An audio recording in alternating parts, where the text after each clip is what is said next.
प्राचीन काल की बात है। एक राजा था। एक बार वह अपने विश्वास पात्र मंत्री के साथ घोड़ा खरीदने के लिए जा रहा था। जैसे ही वह रास्ते में था तो एक अंधे भिखारी ने उसे टोक दिया। उसने कहा कि कहाँ जा रहे हैं महाराज। इस पर राजा बिदक गया और बोला, घोड़ा खरीदने जा रहा हूँ, चलेगा क्या? भिखारी बोला, ले चलिए ना, मैं घोड़े की परख कर दूंगा। इस बात पर राजा को बहुत गुस्सा आया कि एक भिखारी की इतनी हिम्मत।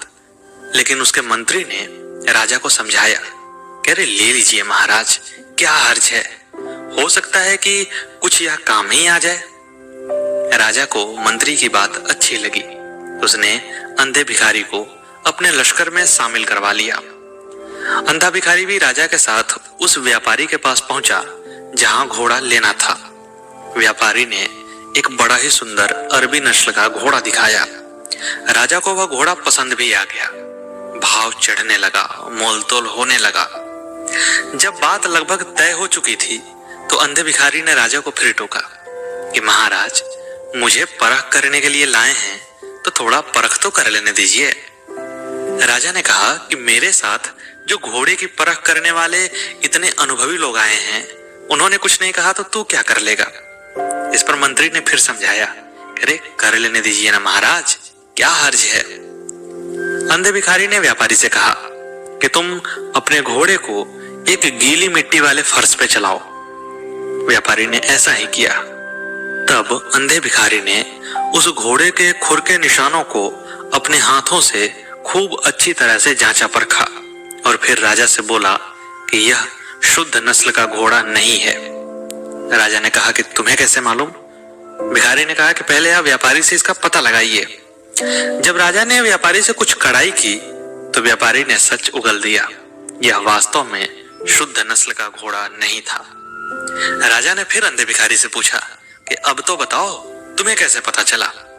इस पर अंधे भिखारी ने कहा कि शुद्ध अरबी नस्ल का घोड़ा अपने अगले खुर के निशान पर ही पिछला पैर रखता है, लेकिन इस घोड़े के पैर थोड़े तिरछे भाग रहे थे, इसलिए मैंने इसका पता लगा लिया। राजा अंधे भिखारी पर बड़ा प्रसन्न हुआ। उसने पूछा कि तुम करते क्या हो? इस पर भिखारी ने कहा कि मैं भीख मांगता हूँ, भीख मांगता हूँ। राजा को दया आई। उसने कहा कि तुम्हारे जैसे बुद्धिमान व्यक्ति को भीख नहीं मांगना चाहिए। मैं अपनी मंत्री से बोलकर तुम्हारे खाने के लिए पूरे साल का राशन का कोटा फिक्स करवा देता हूँ। अब हर साल तुम्हें राज्य की तरफ से अन्न मिलेगा, तुम्हें भीख मांगने की कोई आवश्यकता नहीं है। भिखारी बड़ा खुश हुआ और मंत्री ने भी भिखारी के खाने की व्यवस्था कर दी। धीरे धीरे 6 महीने बीत गए।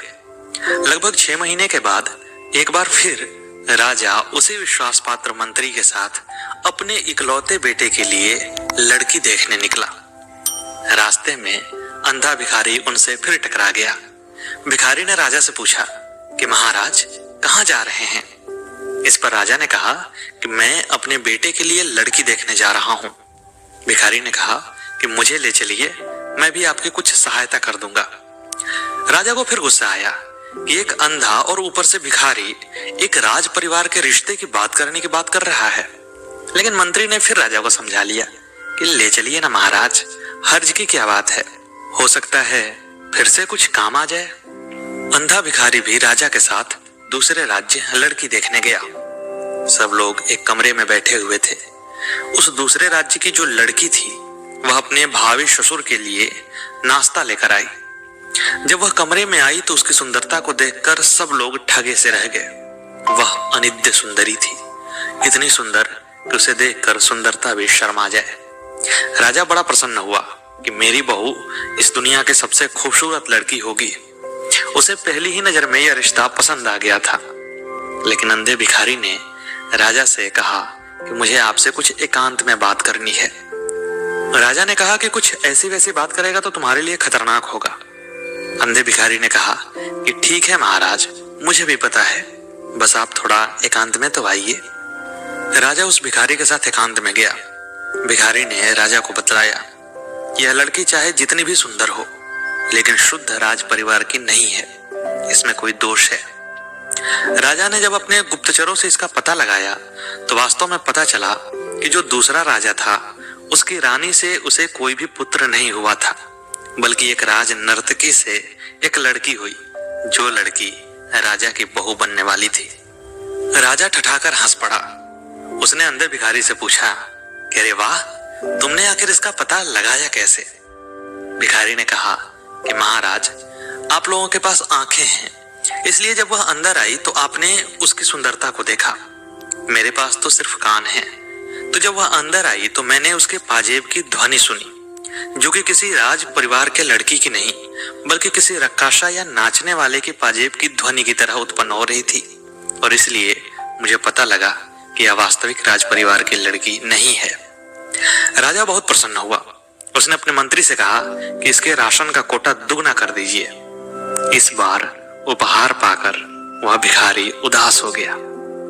राजा ने उसे पूछा कि अरे, तुम्हें इनाम मिला है, उदास क्यों हो? अंधा भिखारी बोला कि महाराज, मैं अपनी उदासी का कारण बता दूंगा तो आप अच्छे खासे नाराज हो जाएंगे। हो सकता है कि मेरा सर ही कलम करवा दें। राजा ने कहा कि नहीं, आज के दिन तुमने मेरे परिवार को बचाया है, मैं तुम्हें 100 गलतियों के लिए भी सजा नहीं दूंगा। भिखारी ने बोला कि नहीं महाराज, 100 गलतियों की बात अलग है, लेकिन मैं जिस बात पर नाराज हूं अगर वह कह दूंगा तो आप मेरा सर कलम कर ही देंगे।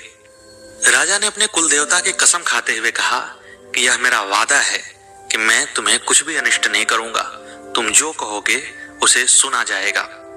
इस पर अंधे भिखारी ने, जब उसे विश्वास हो गया कि राजा मेरा कुछ भी अहित नहीं करेगा, धीरे से उसके कान में कहा, महाराज, आप में भी वास्तविक राजसी खून नहीं है। राजा का पारा चढ़ गया। उसे बहुत गुस्सा आया, लेकिन फिर भी अंधे भिखारी ने उसे 2 बार सही बात की जानकारी दी थी, इसलिए उसने इस बात का पता लगाने की सोची। और जब उसने पता लगाया तो वास्तव में पता चला कि उसकी माँ के नगर सेठ के साथ अवैध संबंध थे, जिस कारण राजा का जन्म हुआ था।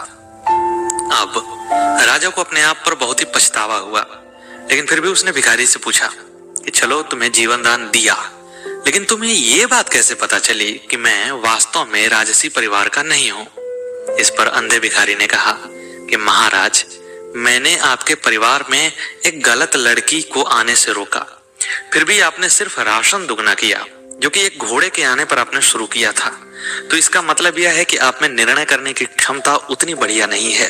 अगर आप वास्तव में राजा होते तो आप खुलकर दान देते, हो सकता है कोई छोटी मोटी जागीर दे देते। राजा भिखारी से बड़ा ही प्रसन्न हुआ और उसे अपने दरबार में शामिल भी किया और उसे जागीर भी दे दिया। तो इस कहानी से क्या शिक्षा मिलती है, आप कमेंट बॉक्स में खुद ही बताइए। मिलते हैं अगले वीडियो में अगली कहानी के साथ, तब तक के लिए नमस्कार।